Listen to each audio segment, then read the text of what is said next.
Hello everyone, and welcome back to the Shou. I have to apologize for my break there. I caught something, and my throat was really not feeling up to reading for quite some time. And then I was rather busy with issues such as my primary job, being several months behind on paychecks. Now, without further ado, let us resume Harry Potter and the Natural20 by the wonderful SirPoley, Chapter 9, Halloween. When Milo walked downstairs Halloween morning, he was greeted by utter bedlam. I never thought this day would come, said Seamus. My mom always said it would, but I guess I never really believed her. Well, I mean, it's surprising, but really, we've been ready for it, said Ron. I say it's about time it happened, says Fred. Keeps us from having to live out the rest of our lives in suspense, just waiting for it to come, said George. I lost everything, said Lee Jordan soberly. Everything. What happened? Asked Milo. Did you know who return? What? Asked Fred. You've lost it, mate. It's nothing like that. Although to some, like our dear Lee here, it's arguably worse, continued George. Teaches him to bet the farm on a sure thing. Don't be snide. You're only happy because it's your farm now. Our farm, Fred. Our farm. Look, guys, Milo interrupted. Can one of you just give me a straight answer? I am led to believe, said Hermione Granger, sitting casually in an armchair, that the Chudley Cannons went up against the Wigtown Wanderers this morning and actually won. Wait, and this is supposed to be important? Milo asked. Blimey important, mate, said Ron. That was the Northwestern Regional Semi-Finals! Oh, it's too far. So to answer your question, apparently, said Hermione.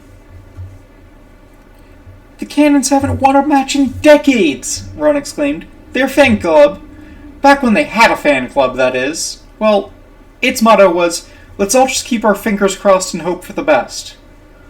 Yawn. Anyways, I have a side quest to prepare for, and for that matter, classes. Speaking of, Hermione said quietly, what are you going to dress up as? I don't actually have to do that, do I? Milo asked. Oh my, yes, said Hermione. It's a prerequisite. Well, that settled it. You can't ignore prerequisites. You can bend them, reinterpret them favorably, work around them, or barrel your way on through them, but you can't ignore them, Milo said. Okay, so he said, so I'll survive all my classes, stop a dark vampire wizard from returning from the dead, foil an evil professor's schemes, and make a Halloween costume before the start of my side quest, which is at 5 o'clock sharp. Oh, before you go, Hermione said, as if she'd only just remembered, make sure you take this with you. Wouldn't want you to be late for your side quest with Miss Abbott. She held out a small pink strap of some sort. There was a sort of doodad in the middle. Milo wasn't sure how to describe it. He said, thanks, I think? What is it? You don't even know what a watch? No. I'm not saying it. It's called a watch, Milo. It tells the time. Go figure. How's it work? There's two hands. The short one points to the hour, the long one points to the minute. Only it's the hour times 5. It's a bit complicated. Here. She spent the next 10 minutes trying to explain how the watch worked, before giving up and bewitching it. She assured him that it would remind him when it was time to leave, and there would be no possible way for him to miss it. She then apologized, saying she had a bad case of hiccups coming on, and fled the common room cackling. Milo had read the Muggles had a ridiculous stereotype of witches, flying around in broomsticks with mad hair cackling away under a full moon. Turns out all stereotypes really are grounded in fact somewhere down the line, he thought. Go figure. Milo was particularly wary when he went down to get breakfast. The other Gryffindors seemed absorbed in their discussion of the cannon's latest victory, so they lingered behind. At this rate, he thought, they'll miss their precious breakfast. Milo was vaguely aware that the food was sort of holiday-themed. There was much orange and black in attendance. But, as usual, stuck to his everlasting rations. As long as he had about a pound of decent food a day, he'd be fine. This was really just more convenient than all this cutlery business. "Oh, hey Milo," said a round-faced boy sitting next to him.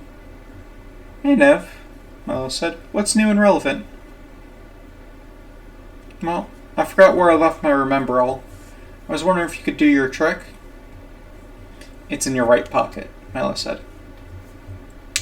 "Wow! And I didn't even hear you cast it this time," Neville said, grabbing the ball from his pocket. Like any other time it touched Neville's hands, it was glowing slightly red. "I didn't. You always keep it in your right pocket." "No, right. Whoops!" The ball dropped out of his grasp and fell towards the floor. The smoke in the glass ball turned black as soon as it left Neville's hands. Milo reached to catch it, but with a distinct failing of a failed reflex save. His fingers closed a second too late, and he just wound up knocking it further away. It hit the cold stone floor and shattered all over the ground. Milo was too distracted to care. In the instant that Milo's hands touched the ball, it glowed bright red. Brief as it was, there was no missing it. Before Milo could properly consider the problem, his thought process was interrupted.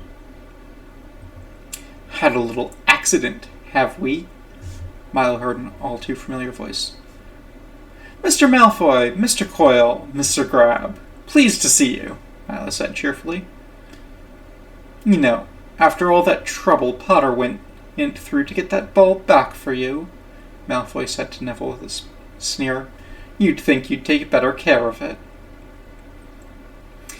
"Are you here to exchange banter, or is this more than a purely social call?" Milo asked. "I'm on a schedule, you know." "Are you now?" Malfoy asked, his eyes suddenly light. "The pressure's starting to get to you? Distressed at seeing your plan fall all to pieces now, are we? I know what you're up to." What in the hell's is he talking about? Milo wondered. "You can't prove anything," Milo said, because it seemed appropriate. "And even if you could, you can never stop Phase 3, Milo said. He liked the sound of that. Phase 3. Implied that there would have been not one, but 2 successful phases in whatever it was that Malfoy thought he was up to. Malfoy looked him up and down closely. "You're bluffing," Malfoy determined. "Of course I am," Milo said. "Everything I said to you today was already a lie. Except this, of course." Milo leaned in close and whispered, "Or is it?" Malfoy looked briefly perplexed, but recovered admirably. "You act all tough," he said. "But I know where you're really from," he hissed, "and I know what you're trying to do. But it'll never work. My father's much too clever, and he has too many friends for it to work." "What?" "Oh, we'll see about that," Milo said. "If I keep him talking, maybe he'll let something else slip." "Indeed we shall," said Malfoy. "Why don't you just ask your friends in the Wigtown Wanderers what they think, eh? See if they've still got your back now?" Malfoy laughed and walked away, flanked by his goons. "Well, that was weird," Milo said to Neville. "I think it's really cool how you stand up to Malfoy," Neville said. "Listen, are you going to eat your treacle tart? Can't remember where mine went." "What? No, it's all yours," Milo said absently. "Thanks," said Neville from around the tart. "So, say Neville, any decent ideas for a Halloween costume? Only apparently I need one for later this evening," Milo said. "It's It's got to look like a monster, but also allow enough movement that I can fight off actual monsters in it, if the need arises. Which it will, I'm sure of it. And I need easy access to my belt of hidden pouches. No ideas, huh? That's cool. I'll think of something. It occurred to Milo that Neville wasn't responding. Milo glanced over at the boy, who was now slouched over the table, his face lying flat in a pumpkin pie. That's odd, Milo said as he looked around the Great Hall for help, but was surprised to find that, now that Malfoy had left, it was empty. What? He wondered. How is that even possible? This place is never empty. Frantically, Milo reached into his belt of hidden pouches and grabbed a small vial of antitoxin. Right, Nev. We got to get you to the hospital wing. Up's a daisy, he said, pouring the antitoxin down Neville's throat. It wasn't an antidote by any means, but it should help somewhat.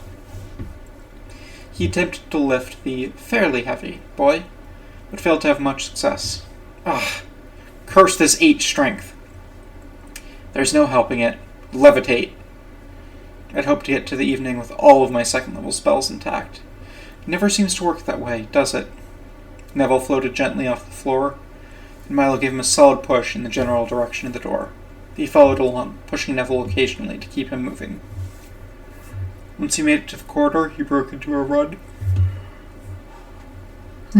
Excuse me.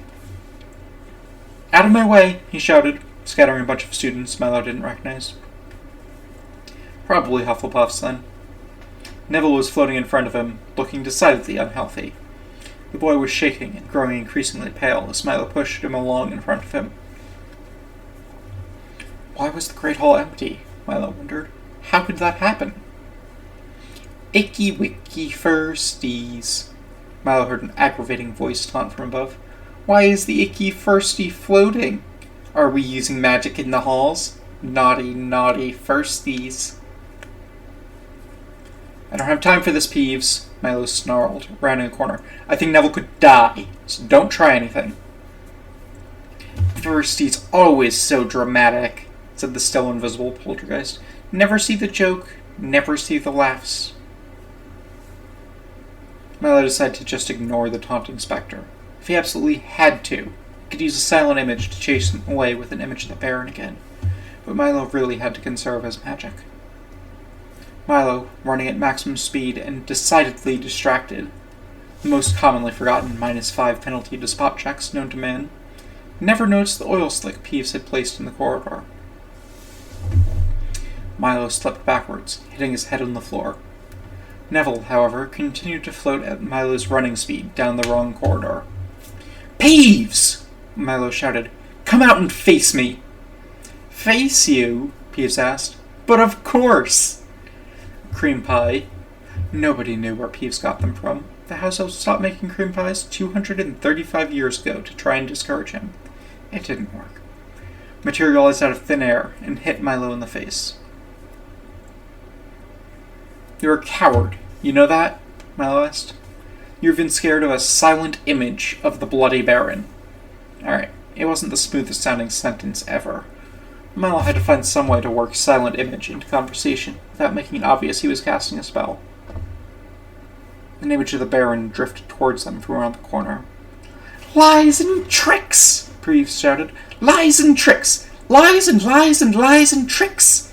The Baron is in the dungeons! Milo was already late for potions, and he had lost sight of Neville. Milo stood up and wiped the cream out of his face. Very well, Peeves. You have no choice but to destroy you, Milo said, lying through his teeth. I call upon the fell arcane might of Corellon Lorethian. Corellon was the god of elves, but there was no possible way that Peeves could know that. Milo, who still had an active and alterable silent image available, made the Baron vanish and redirected the spell at himself. His eyes started to glow white, and 13 slender columns of white fire appeared about him in a slowly rotating circle. Milo had once seen a meteor swarm cast by an epic sorcerer, and hadn't looked half so impressive as this. Magic in the halls! Magic in the halls! Filch! Peeves called from wherever he was hiding. In the name of Corion Lorethian, god of doom, I abjure thee! Milo shouted. He threw in some illusionary mist for atmosphere, made it appear as though a pair of giant purple eyes slowly opened from behind him. Milo was making this up entirely as he went by now, and wasn't really sure what he'd do if Peeves didn't run away. Fortunately, bravery was not the poltergeist's strong suit. No! No! No doom! No doom! Peeves wailed and fled. Milo dismissed the spell and ran after Neville. What? Madame Pomfrey asked as the cream-covered Milo entered her domain at the speed of sound, pushing a floating Neville Longbottom in front of him. Is the meaning of this? Shouldn't have dumped Constitution. Milo panted between breaths. I'm sorry, what about the Constitution? Pomfrey asked. Poison, Milo managed. You've poisoned the Constitution? Pomfrey asked. Isn't it, a sheet of parchment? Neville! Milo sputtered. He really needed to catch his breath. He felt like he was going to faint. You mean to suggest that Neville's poisoned the Constitution? Milo groaned. Why did this keep happening to him? Neville's been poisoned. Oh, my lord! Why didn't you say so at once? Quick, get him on the cot. The stern Medowitch grabbed her wand immediately and started casting what Milo presumed were diagnostic divinations.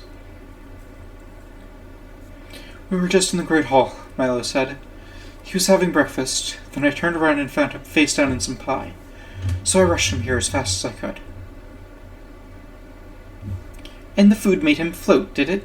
Most unusual, Pomfrey said. What? No, I levitated him, Milo said. Oh, impressive. Now get out so I can try and save his life without distractions. He'll probably wind up in St. Mungo's again. Poor boy. Right, Milo said and bolted from the room. He had to make it to the dungeons in negative 12 minutes. Ah, hells. He eventually stumbled into the potions class 20 minutes late, still covered in cream and bits of pie crust, drenched in sweat and gasping for air. You're late, Snape said shortly, by 21 minutes. 21 points from Gryffindor and detention this evening immediately after your defense class. But Peeves, Milo started to say, but immediately knew it was the wrong choice of words. Peeves hadn't been an acceptable excuse for tardiness for years. Snape just shook his head silently, and then went back to berating Harry for his latest minor mistake. Milo groaned. He hadn't been awake for an hour, and he'd already lost 21 house points and 2 of his very limited number of spells per day. And now he'd have to suffer the humiliation of utterly failing to make a potion again. Well, there's nothing else to do, he thought, then follow the directions on the chalkboard and hope for the best. Sigh. Malfoy gave him a smug look. Hey, Ron, Milo whispered. Where was everyone during breakfast? Well, most of the Gryffindors were too busy caught up talking about the cannon's latest victory to bother eating, and I imagine it was more or less the same with the other houses. But Hermione loathes Quidditch. Why didn't she come down? Can't say for sure, Ron said slyly, but I think she was enjoying making snide remarks too much to leave. And Neville? He was there. Dunno, mate, Ron admitted. Nev was rushed to St. Mungo's yesterday, Harry supplied, after one of Fred and George's pranks got out of hand. I guess he only just got back. Where is he, anyway? Poisoned, Milo said simply. No talking, Snape snapped. 5 points from each of you. Hermione groaned. Gryffindor was rapidly approaching 0 points, and it was largely their fault. The rest of potions was uneventful, with the exception that Snape seemed incredibly pleased with himself. If he were a normal human, Milo thought, he'd probably be humming to himself. As it stood, he was simply sneering just a little less. Not that this made him any more pleasant to be around. Milo ran his fingers through his hair nervously as he left the dungeons. Detention after defense class. Well, the class normally ran until 3, but Quirrell had said he had something special planned for his Halloween lesson. That should still leave me with plenty of time to make my costume for 5, assuming Snape doesn't go overboard. Milo paused. My plan relies on Snape's mercy. Crap. We've got a half hour before detention, Harry said from behind him. Want to visit Nev? What? Milo said distractedly. Why? Said Harry. Because he's our friend? And he's sick? Oh, right, yeah. Friendship. Let's go then. Oh, really, it's fine, Neville said, lying in his hospital bed. Actually, it's a shame it wasn't more severe. What? Why? Harry asked. Well, it's just that if I go to St. Mungo's one more time, I get a free ice cream, Neville said. Harry chuckled. So what happened anyway? Potter asked. Madame Pomfrey says I ingested lethal quantities of arsenic, deadly nightshade, cyanide, chlorine, and ricin this morning, the round-faced boy explained. Harry gave a low whistle. I don't even know what half those even are, he admitted. It's no problem at all, Neville said. Madame Pomfrey says that as soon as I regain feeling in my limbs, I can go back to class. Why would anyone want to poison you, Nev? Harry asked. They weren't trying to poison him, Milo said simply. They were trying to poison me. What's more, I know who did it. What? Who? Harry asked. Huh. That's unusual. The scene's supposed to change after I make a dramatic announcement like that. Harry blinked. Oh, we should head to Transfiguration, or we'll be late and lose more points. Right. As it turned out, they were late anyways. 2 points from Gryffindor, McGonagall said sternly. The rest of the class sat down and attempted, with varying levels of success, to turn pumpkins into teapots. Milo, however, was given the same matchstick he'd had at the start of the year. I can't let you start on teapots until you've managed to transfigure more than just the color of the stick, young man. I'm sorry, she explained, and sighed. If you can manage to change its weight, sound, that is, the sound it makes when dropped, or shape at all, she added, then I'll let you move on. Milo frantically pulled out his spellbook and reread the description of prestidigitation. There was nothing in there about anything beyond color. He bit his lip. There was a sewing needle in his belt of hidden pouches, but Milo assumed the other students had tried to pull that one in the past, and McGonagall probably had a way to tell the difference. He hadn't prepared Ghost Sound, which could create illusionary sounds, but even if he had, he probably couldn't get the timing right to make a ping sound, the exact moment the pin hit the table. If he'd prepared Mage Hand, a weak telekinesis spell, he could maybe push down very gently on the pin to simulate the metal's higher density. But his only 0th level spells were Dancing Lights, Prestidigitation, and Acid Splash. Milo ran his fingers through his hair nervously. There was absolutely no way he could turn this stick into a pin using his arcane magic. He had one last, desperate ploy. He slowly withdrew his wand from its pocket, and, following the directions that Milo had only ever half listened to, focused on the image of a pin in his mind. He imagined every curve, the metallic glint, the slightly heavier mass, and the steely sound a pin makes when dropped. With all of that in his mind, he, very carefully, tapped the wand on the matchstick and held his breath. He closed his eyes. Come on, secret wizard powers. Activate!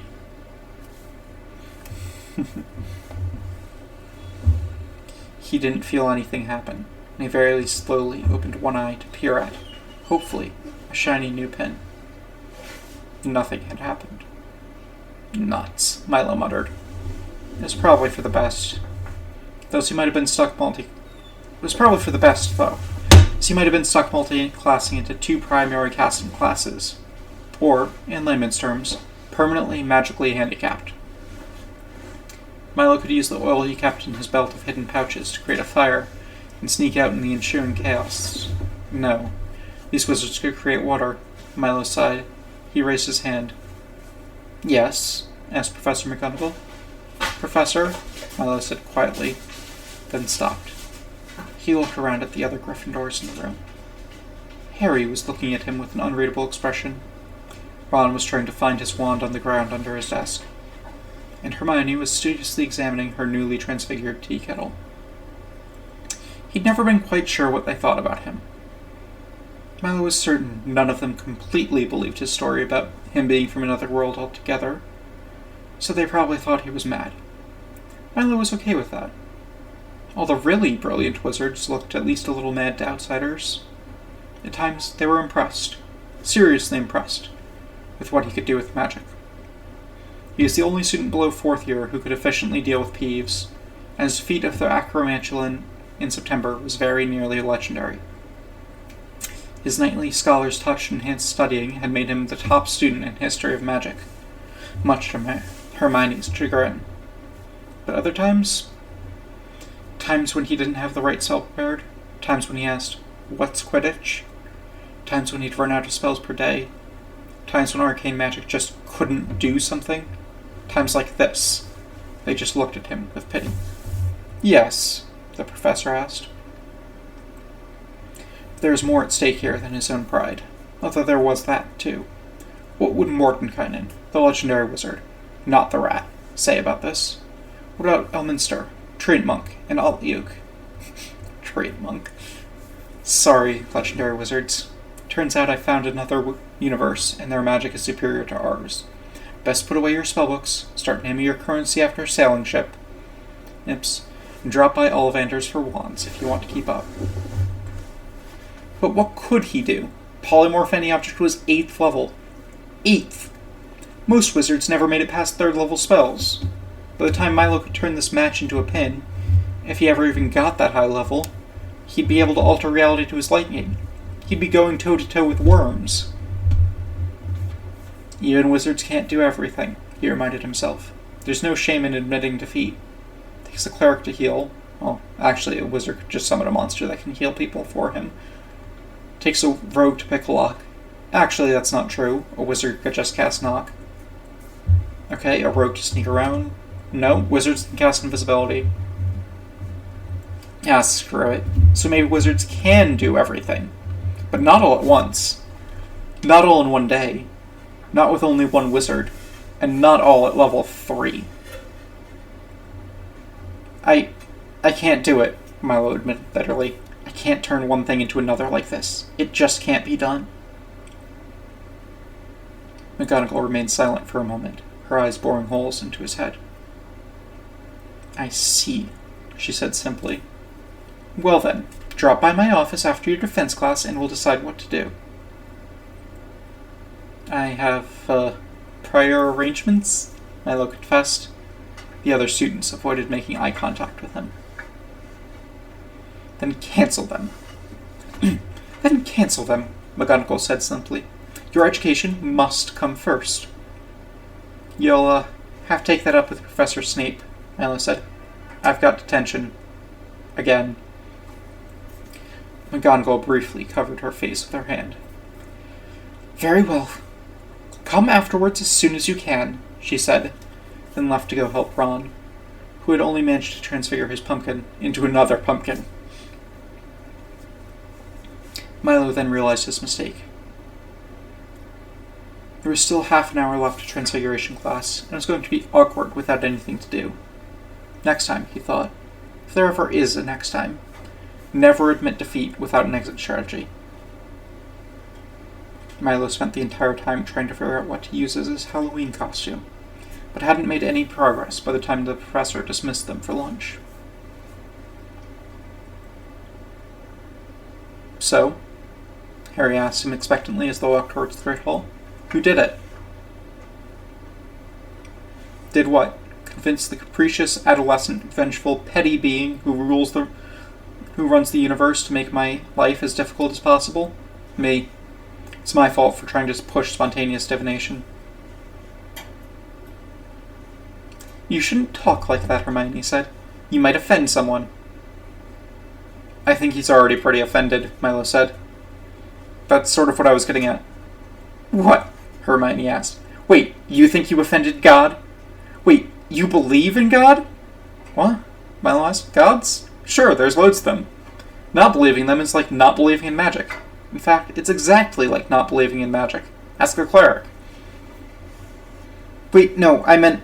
Hermione began as they entered the Great Hall, but Harry, uncharacteristically, cut her off. And I meant, who poisoned Neville? Harry said. Milo waited to respond until they'd approached the person he was looking for. Milo crept up directly behind him. Draco Malfoy, Milo said, simultaneously to answer Harry's question and to get Malfoy's attention. Oh, it's you, said the blonde Slytherin, jumping slightly. What do you want? This morning, Neville Longbottom was poisoned. Milo cut him off. It was by someone attempting to get at me.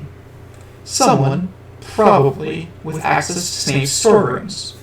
Someone with an inexplicable grudge against me. Someone with access to my food. And someone stupid enough not to watch me long enough to realize I never eat any food offered me.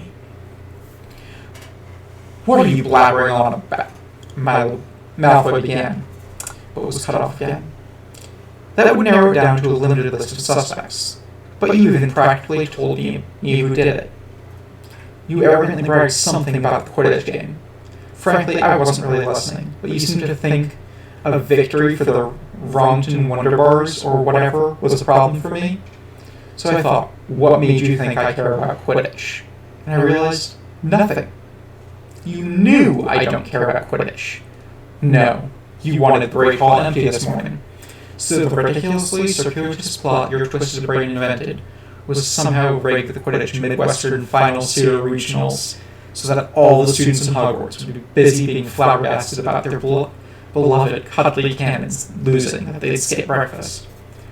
All the students except for me. That is, me and Neville, who came in from St. Mungo's. And so you poisoned my treacle tart where there would be no one to help me. Draco Malfoy, you tried to poison me. And you would have gotten away with it if it wasn't for my everlasting rations. And the fact that you came by to gloat in the middle of the assassination attempt. I mean, seriously. He had me until Wrongton Wonder Bars, Ron said quietly to Harry. It was the pseudo-regionals that got me, admitted the Harry. Cuddly cannons! Hermione laughed. An uncharitable person would call the sound she made giggle. Because while it was still politically correct to have giggling girls in a piece of literature in 1991, this is no longer the case. Malfoy stared at Milo, completely disbelieving her, for a moment, then laughed. His laugh was like a wizard's power progression by level. It started slow and weak enough to lose a fair fight with a cat on occasion, work its way gradually up to defeating, with some difficulty, hobgoblins and bugbears. Then, in the snap of a finger, was suplexing the laws of physics and ruling the universe before breakfast. You seriously think I tried to poison you? Milo, if my family wanted you dead, you wouldn't still be standing here. And besides, that's not why I rigged the Quidditch game, and you know it. Wait, he actually... said Ron, flabbergasted. This whole wild accusation is just to divert attention from the blow I struck to your real masters, Malfoy sneered. It only serves to underscore your own defeat, fool. With that, Draco spun on his heels and started walking away. Then he paused and turned around. Actually, this is my table. Gryffindor's is back over there. You leave. Crap, Milo muttered when they got back to their table. I was pretty sure, like 70% at least, that it was Malfoy who did it. I don't know, Ron said. I still think it could have been him. Nah, Milo said. If it was, he either would have denied everything, or fessed up and challenged me to an honor duel or something. He admitted to being behind the Quidditch thing, so it can't have been him. So, what was he trying to do? And what did he mean by your real masters? Harry asked. Who knows? Who cares? Milo shrugged. Anybody want my treacle tart? And that was Chapter 9, Halloween, of Harry Potter and the Natural 20. I have been your host, Shou. Thank you for watching. And for those of you watching on YouTube, if you could like, subscribe, comment, all that jazz, I'd really appreciate it. And, sorry once more about the delay. I had not been feeling well for pretty much the whole month. And I was having a hard time finding the time to be able to record. I'll try and keep up with I'll try a Monday, Wednesday, Friday schedule for now. See if maybe I can slip one in on Tuesday, Thursday. But the every weekday was taxing my voice a bit much. Anyway, thank you all for watching. Thank you very much, and have a nice night. Bye-bye.